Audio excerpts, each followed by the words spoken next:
സംയോജിത നീർത്തട പരിപാലന പദ്ധതി പ്രകാരം നിർമ്മിച്ചതാണ് കാഞ്ഞാറിലെ water theme park. Muvattupuzha valley irrigation പ്രൊജക്ടിന്റെ ഭൂമിയിൽ ഇടുക്കി ബ്ലോക്ക് പഞ്ചായത്തിന്റെ പണം ഉപയോഗിച്ചായിരുന്നു നിർമ്മാണം. ആദ്യം ഉദ്യാനമാണ് നിർമ്മിച്ചത്. ഇതിനായി 13 ലക്ഷം രൂപ ചെലവഴിച്ചു. എന്നാൽ ഇതിന്റെ പരിപാലനത്തിൽ വലിയ വീഴ്ചയുണ്ടായി.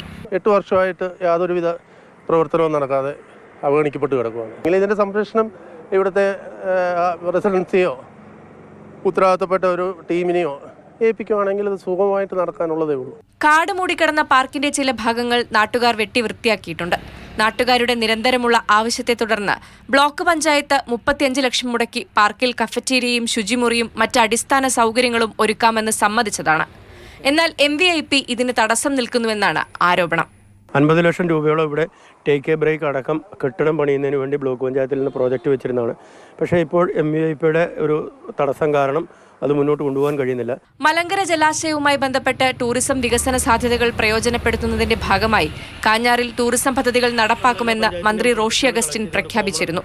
എന്നാൽ മന്ത്രിയുടെ കീഴിലുള്ള ഉദ്യോഗസ്ഥർ തന്നെയാണ് ഈ പദ്ധതികൾക്ക് തുരങ്കം വെക്കുന്നതും. മാതൃഭൂമി ന്യൂസ്, ഇടുക്കി.